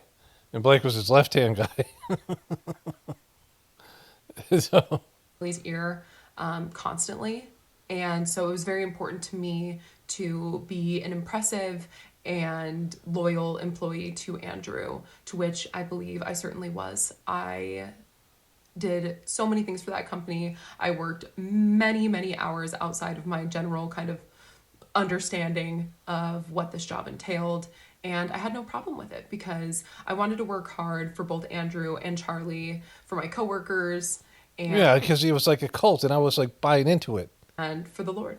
And for the Lord, and because the Lord is involved, fucking Lord, right? You can't forget about the fucking Lord, the fucking Lord. And that was the expectation that Charlie had for us as well, was to work very hard. I really believed in the mission of Turning Point and what we were doing. Yeah. How's that going for you? Probably not so well since you're doing a fuck you, I got fired video. So taking you She keeps on changing her hair. back all the way to 2021 when I first... Is this fucking, is this like this could be an AI thing? Why does she keep on changing her hair? started working at Turning Point. Let's be honest. Being a conservative was not very cool or trendy back then. I think we really owe it to a lot of the work that Charlie put in and us at Turning Point put in. Because you think now conservatives are cool? Kind of made conservatism more cool and trendy. But back then, it wasn't very cool. And so it was such a beautiful thing to be kind of plopped into this place of employment where everybody was so like-minded. It was just such a fun place to work. I had nothing but wonderful experiences right from the start. But then in, I'd say around 2022 or 2023, things kind of started to change. The energy kind of had shifted within the organization as a whole. And I believe that stemmed from Charlie sort of taking a step back and kind of more taking that true CEO leadership role. And Charlie decided... Let's go back here just a sec. Yeah, had nothing but wonderful experiences right from the start. But then in, I'd say around 2022 or... Okay, 2022. Organization. And I don't blame Charlie for that. I kind of understood where things were going. I wasn't a big fan of the energy and kind of environment shift, but I understood why things like this needed to happen. These people that Charlie put into leadership positions, I didn't always agree with, but I was certainly in no place to judge the... You're always in a place to judge, bro. You can always have your opinion. I don't know if judging isn't a great word, but at least, you should be able to have your opinion.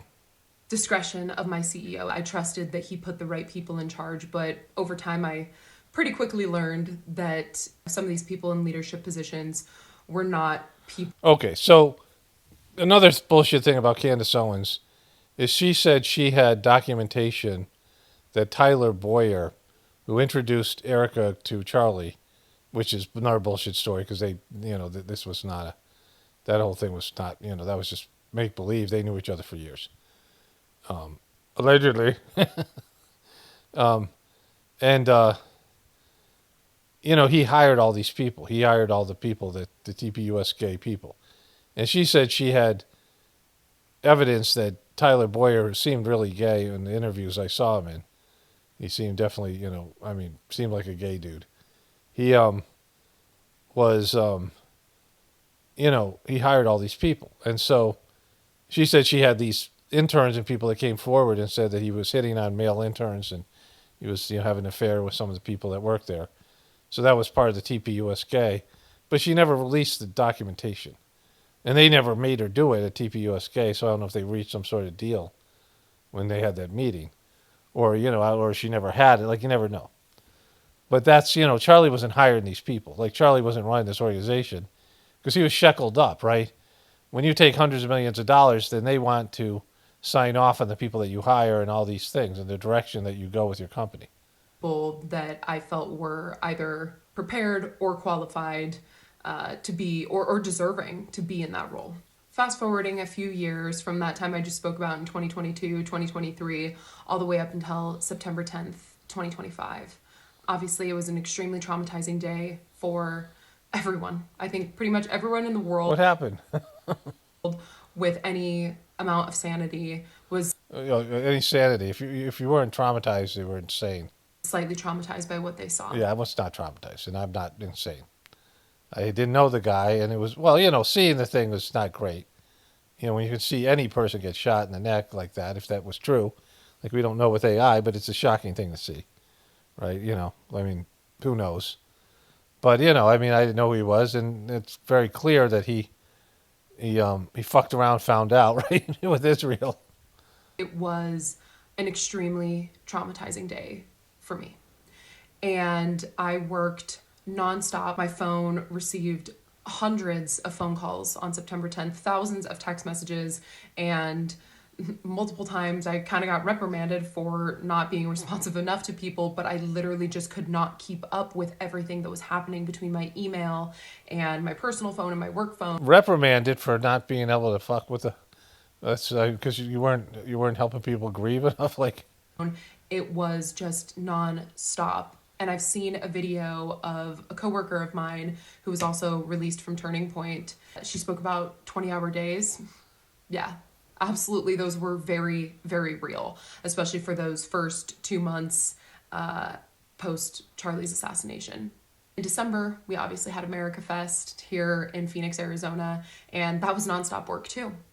And so really it's just been go, go, go for almost the past 6 months with like no extra compensation, no breaks, no real, hey, let's grieve as a family, let's take some time. Yeah, because, they're not, the people running the show are not grieving. They're happy he's gone.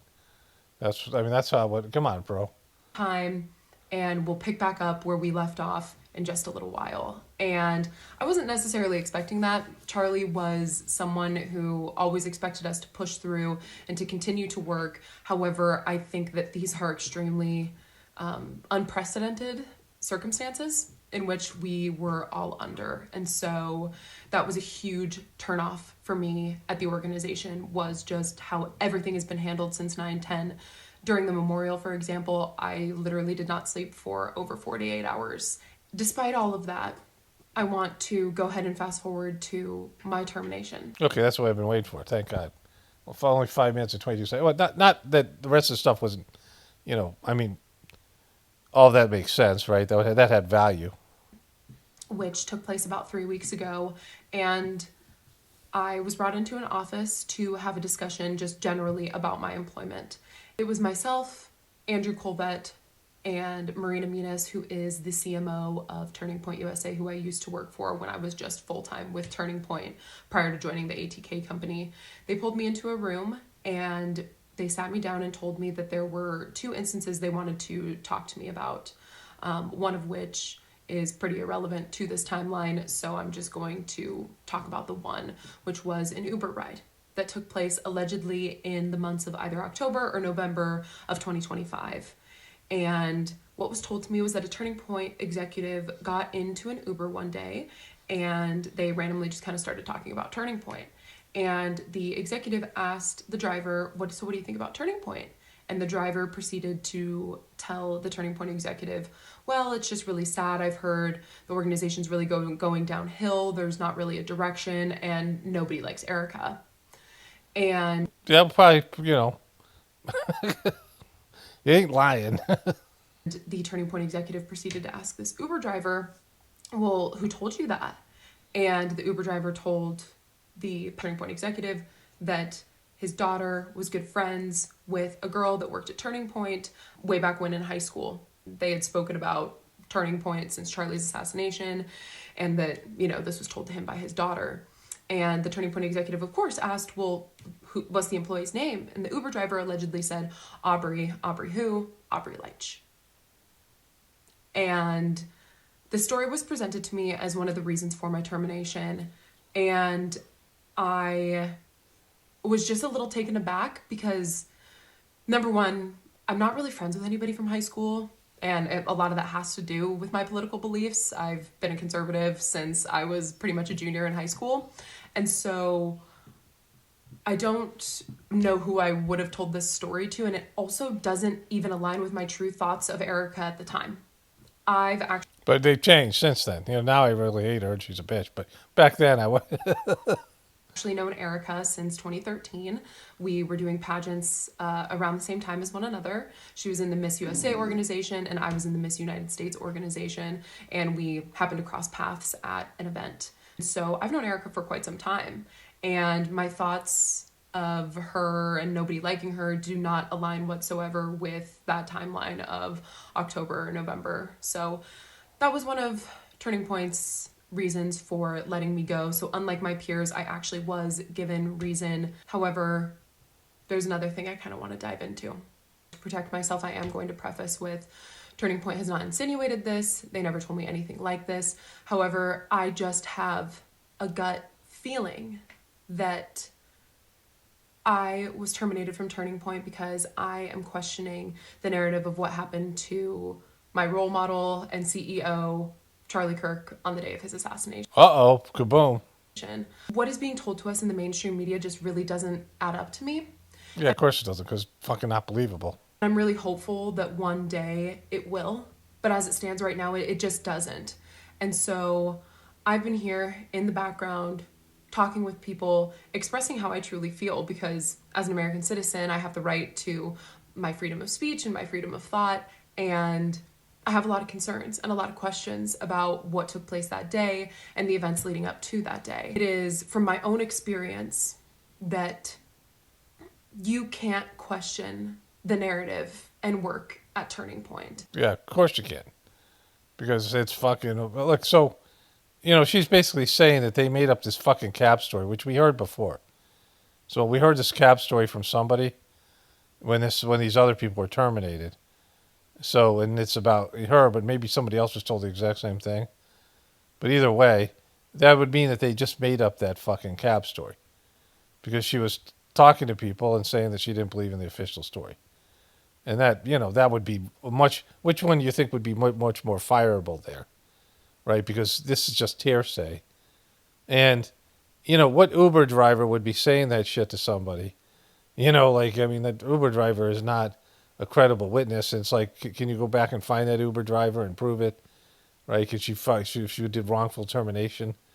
Like, that's just, but something that was more logical is that she was known as somebody who didn't accept the official story, and then therefore it represents her being a leaker to either Candace Owens or somebody else, and, divulging information from there. That is how I feel. That is how other people I've talked to feel. It goes against everything that Charlie ever stood for. Charlie was someone who did question things, who did challenge the narrative. And I know that if anything at all were to have happened to myself or another employee or any other peer within the Turning Point family, that Charlie would be doing the same thing if we were brutally assassinated in the way that he was. He would have never lived it down. And that is what I'm standing by as well. I am not going to just idly sit by and hope that the truth comes to light. I'm going to take action. I'm going to ask questions. I'm going to talk to other people. And I refuse to apologize for having my own freedom of thought. Why would you apologize for that? Which is something that Charlie ingrained in me and so many other young people. So really, he was just the best, Charlie. The purpose of me coming on here and speaking with you today is to tell you that Turning Point USA sucks. Andrew Colvit's a bitch, and so is and probably gay, and so is his buddy there, Blake, and then of course Erika Kirk is a nightmare. Just bring light to the situation of the treatment happening inside the organization. All of these people who have been terminated were the most hardworking, loyal, honest employees that Turning Point has ever had. And I know that because I've actually been at Turning Point longer than most people. That's public record. You can see it for yourself on these job websites. Turning Point's average length of employment is about 1.5 to 2 years. And so to be there for almost 5 years is actually quite some time.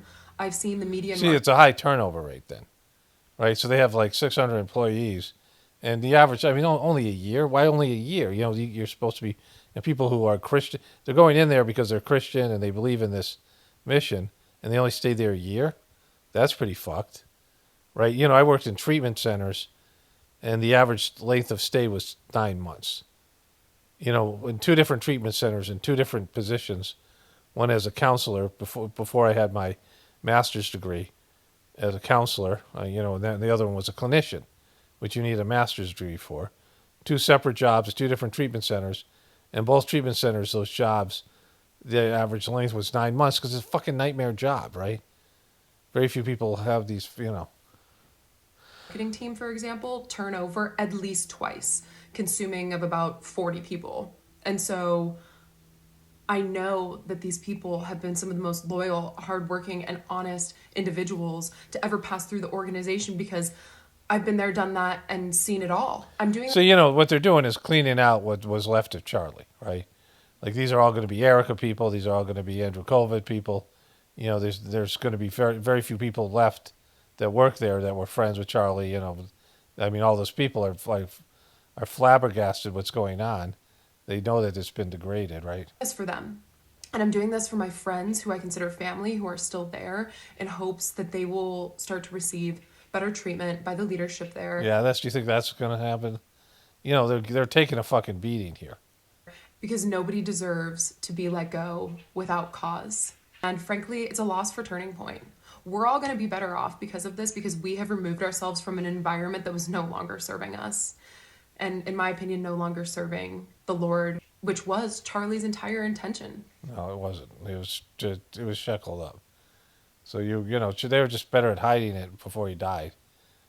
The other purpose of this video is to bring to light the fact that although Turning Point is an organization that is all about freedom of speech and promoting that, from my experience, it is certainly not a place where that is something that is really accepted.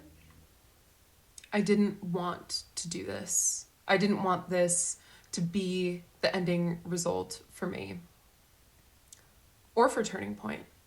It literally breaks my heart to make... Literally? Is your heart broken? Because your heart would be in pieces now. Like, that's not, you know. You mean your etheric heart? Well, that's etheric. It's not... This video. But I know that I owe it to Charlie and that this would be the expectation for me. All right, that's enough for it. There's just another minute left. All right, so, you know, TPUSA guy. Okay, just a few comments to get to. Let's start with this one. False! Like that guy Dwight Schrute. False! My video, Trump and Caroline lose it. Don Lemon prays, Melinda Gates, Candace, I don't know, something. False. Only understanding and implementation of the natural law / subjective morality will save humanity. Like, you know, this guy must be a real treat to be around, right? This fucking clown. So what he's responding to me saying, only spirituality will save this world, which is, as much as anything is to me, is an absolute fucking fact. And it isn't something I made up. It's something Babaji said, who I believe is, you know, was the most evolved person based on my experience with the Sajmark system and what he was able to create for people. The second master of the system has sort of perfected this thing. You know, so the reason I say only spirituality will save this world, and, you know, this is my belief as well, not only just because I hear Babaji said this comment, right, is because we have a people problem. And so how do you change people? And I'm in the change business. Like, I have a master's degree in counseling and these things. I had to change myself quite a bit to just function as a human being. Like, I was a worthless piece of shit, you know, that had to, you know, I mean, whatever I brought into this life, I mean, I had talents and abilities, but I wasn't able to access them. And I had to undergo quite a bit of change to just, you know, be the person I am today. You know, so I know this personally, and then I know it with everybody else because I worked in the business where, counseling business, and now doing this on YouTube. My channel is about people changing. Like, if you don't understand that by now, you know that I am advocating that everybody has to change dramatically. not only to survive, but to be what we're supposed to be, right? And only spirituality helps you do that. And so real change, and I have a master's degree in counseling, so I know about the psychological world, and you can change incrementally in terms of these psychological methods. And any self-help thing, if you're really motivated to change, you can get in a 12-step program and get rid of your addiction or one little fucking thing.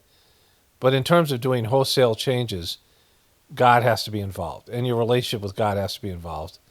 But what I'm talking about here is evolution.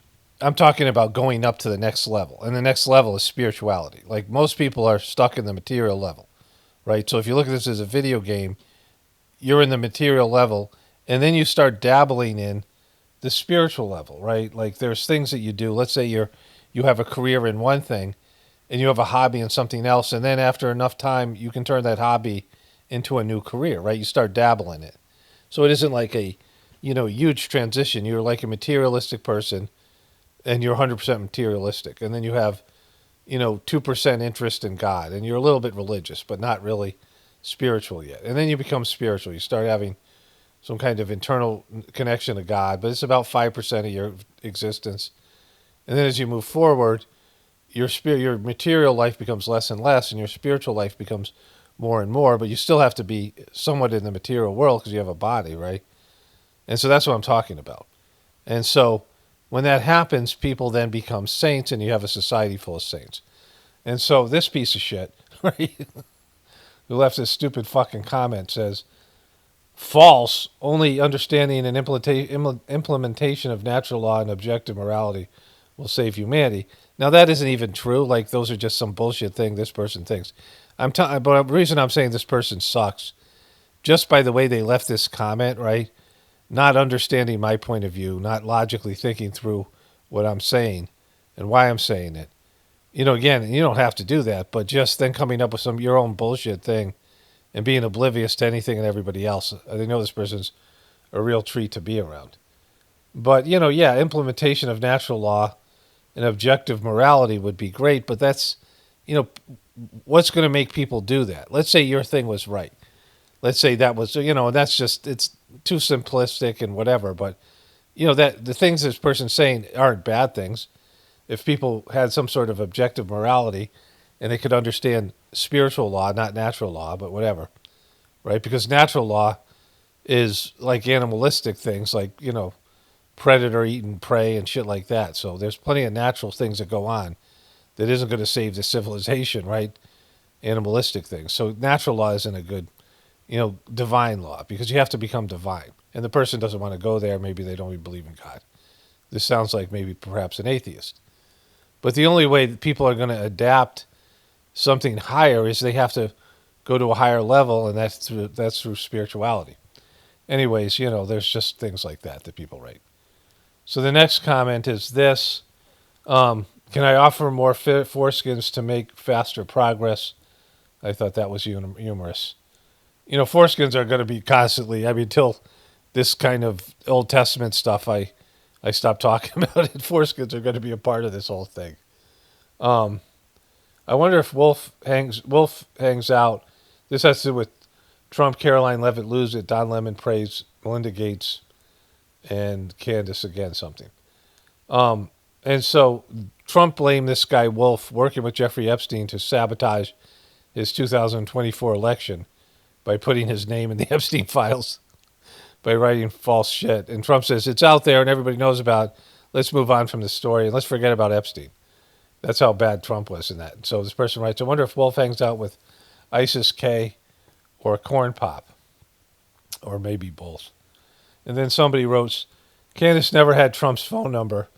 This is evil versus evil, frenemies, Erika versus Candace, Megan versus Don Lemon. So I was going in hard on Candace for how bad she sucks and how she used to be able to call Trump, and she had his phone number. And the reason why I say that is because I saw her say something like that.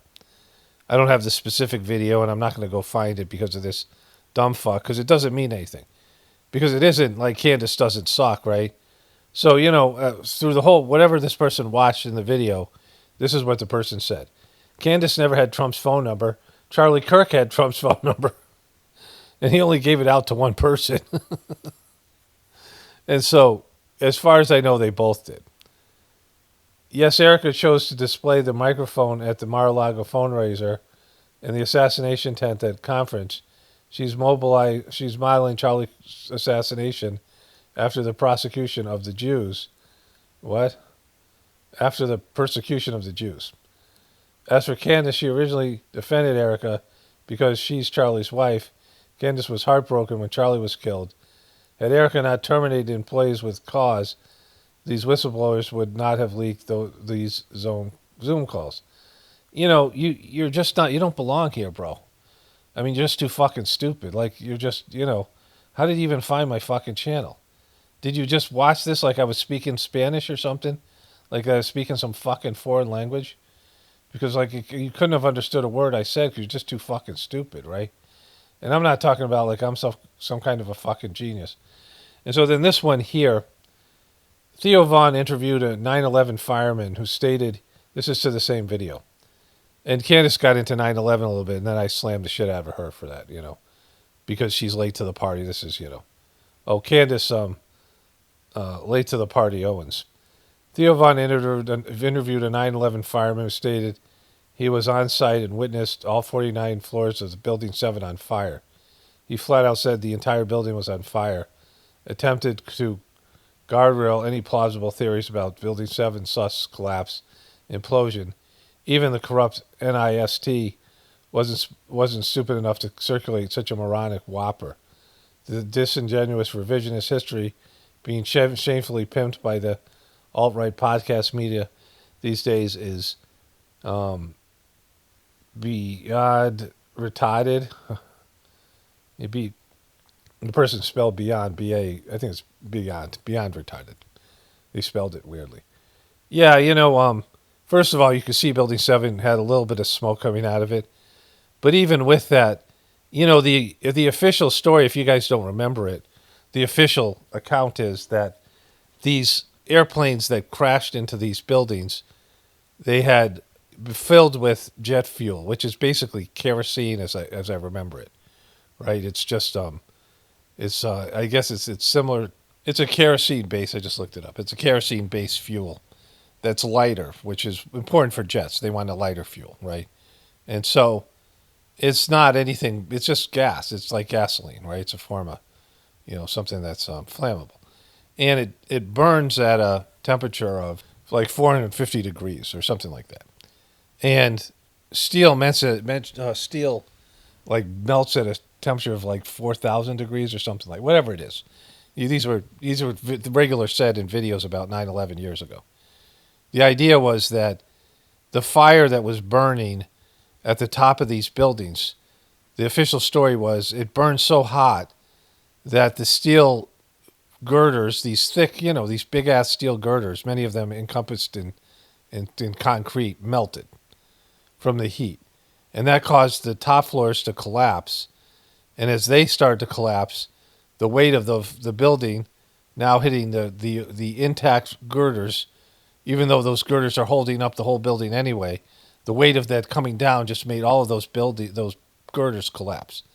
And it's, nobody would have believed that if it wasn't the official story. Popular mechanics came up with some bullshit thing to say how this could actually work. And, why don't they just do that to collapse buildings, right? Again, these were by far, these were like 4 or 5 times bigger, the original Twin Tower buildings, even Building 7, were much bigger. I think I calculated it as 5 times. Again, I'm just kind of remembering my videos about this, but they're 5 times bigger than the tallest building ever collapsed by controlled demolition. And the way they control demolition, they cut the girders at the bottom of the building, right? And they put charges up throughout the building. And they hit the charges at a certain level, they time it in a certain way so they can drop that building in its footprint. And it leaves, a total nightmare of an environmental fucking catastrophe with all this toxic dust and toxic, whatever's in the building that's toxic goes up into the atmosphere and people breathe it in. Like, it's fucking bad. Cement itself is a carcinogen. and like you can kill you if you breathe in too much cement smoke. Like it's cement. You're breathing this fucking powderized cement that hits water again. And you know what cement is? It's a fucking, it's like sand and the other things that are in it, right? Granted, these things that they put in to make it into this, rock-like substance. And so, even if the whole building 7 was on fire, it wouldn't make a difference. It wasn't burning hot enough to make the thing collapse. Building fires, if you see building fires, what they do, even if they gut the building, whatever is the steel girders remain intact. I mean, there were so many videos about this in the past, right? But now nobody remembers that shit, and, it's all been moved on, but, it was there, it was there at one point. Anyways, it's all lies. All right, so let me wrap this video up here. Only spirituality will save this world. It's Blaire definitely reporting for the apocalypse. And the ascension, everyone have a blessed day, and be grateful.